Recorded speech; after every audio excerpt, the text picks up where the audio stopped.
Hi friends, A to Z pharma గురించి స్వాగతం. నేను మీ సందీప్ మాట్లాడుతున్నాను.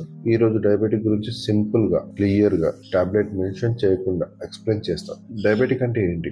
మనం తినేటప్పుడు ఫుడ్ నుండి షుగర్ మన బ్లడ్ లోకి వచ్చి ఉంటుంది. నార్మల్ గా ఇన్సులిన్ అనే హార్మోన్ ఉంటది. అది ఆ షుగర్ ని సెల్స్ కి తీసుకుంటుంది ఎనర్జీ కోసం. ఇన్సులిన్ పనిచేయకపోతే షుగర్ బ్లడ్ లోనే ఎక్కువగా అయిపోతుంది. దాన్నే డయాబెటిక్ అంటారండి. ఈ డయాబెటిక్ ఎందుకు వస్తుందంటే ఇది ఒక్కసారి ఒక రోజులో వచ్చేది కాదండి. ఇది కొన్ని రీజన్స్ వల్ల డయాబెటిక్ వస్తుంది. సో ఫర్ ఎగ్జాంపుల్స్ వచ్చేసి కొన్ని నేను చెప్తాను. ఇంట్లో పేరెంట్స్ కి అంటే మన వంశపరపరంగా వచ్చే ఛాన్సెస్ ఎక్కువ అండి. వెయిట్ ఎక్కువగా ఉన్నప్పుడు డయాబెటిక్ వచ్చే ఛాన్సెస్ ఎక్కువ అండి. Fast food, sweets, cool drinks, junk foods plus sugar contents ఎక్కువగా తీసుకున్నప్పుడు, బిర్యానీస్ ఎక్కువగా తీసుకున్నప్పుడు, ఆల్కహాల్ హెవీగా తీసుకున్నప్పుడు డయాబెటిక్ వచ్చే ఛాన్సెస్ ఎక్కువ అండి. ఫిజికల్ యాక్టివిటీస్ ఎక్కువగా లేనప్పుడు డయాబెటిక్ వచ్చే ఛాన్సెస్ ఎక్కువ ఉన్నాయండి. Physical stress and mental stress అంటే మెంటల్ గా స్ట్రెస్, బీపీకి సంబంధించిన ప్రాబ్లమ్స్ అలాంటివి ఉన్నప్పుడు కూడా డయాబెటిక్ వచ్చే ఛాన్సెస్ ఎక్కువ అండి. సో ఏజ్ 35 దాటిందా అంటే చాలా మందికి డయాబెటిక్ వచ్చే ఛాన్సెస్ ఎక్కువ ఉన్నాయండి. సో ఈ డయాబెటిక్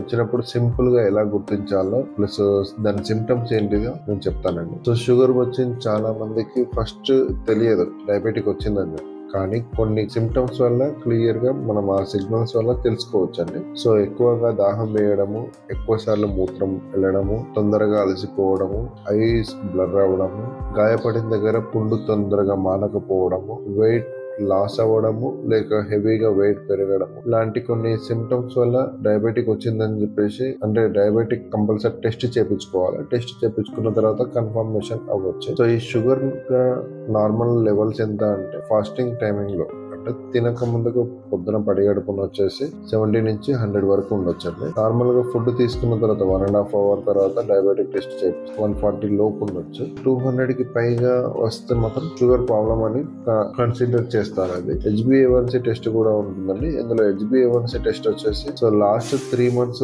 యావరేజ్ అని చెప్పి తెలుస్తుంది. ఈ HbA1c లో వచ్చేసి 5.7 ఉంటే దానికన్నా కింద ఉంటే డయాబెటిక్ లేదు అని అనుకోవచ్చు. సో డయాబెటిక్ అనేది ఎలా కంట్రోల్ చేయాలి? సో నేను చెప్పేది ఏంటంటే డయాబెటిక్స్ అనేది వితౌట్ మెడికేషన్ అంటే ఒక ప్రాపర్ గా ఒక టాబ్లెట్స్ లేకుండా డయాబెటిక్ ని ఎలా కంట్రోల్ చేయాలి అని అంటే షుగర్ కంట్రోల్ కోసం లైఫ్ స్టైల్ బాగా మెయింటైన్ చేయాలి. సో వైట్ రైస్ తగ్గించాలి. చపాతీ, రాగి, జొన్న, గట్కా అలాంటివి తీసుకోవాల్సి ఉంటుంది. Sweet, bakery and drink, cool drinks, biryanis అవన్నీ అవాయిడ్ చేయాల్సి ఉంటుంది. సో డైలీ 30 minutes నుంచి 45 minutes వరకు వాకింగ్ చేయాల్సి ఉంటుంది. వెయిట్ ని కంట్రోల్ పెట్టుకోవాలి. స్ట్రెస్ ని తగ్గించుకోవాలి. రెగ్యులర్ గా షుగర్ టెస్ట్ చేసుకోవాలి. బిగినింగ్ లో ఇలా కేర్ తీసుకుంటే షుగర్ కంట్రోల్ ఉండదండి. కంపల్సరీ షుగర్ కంట్రోల్ అనేది వస్తుందండి. సో ఫ్రెండ్స్, ఇది డయాబెటిక్ గురించి నేను బేసిక్ ఇన్ఫర్మేషన్ మాత్రమే నేను ఈ వీడియోలో ప్రొవైడ్ చేస్తాను. నెక్స్ట్ వీడియోలో షుగర్ వాళ్ళు అవాయిడ్ చేయాల్సిన ఫుడ్స్ ఏంటి లేక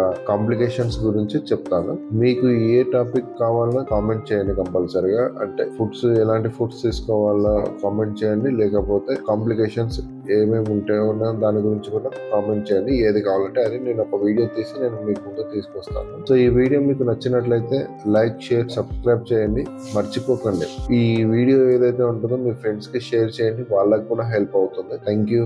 మళ్ళీ కలుద్దాం. బాయ్.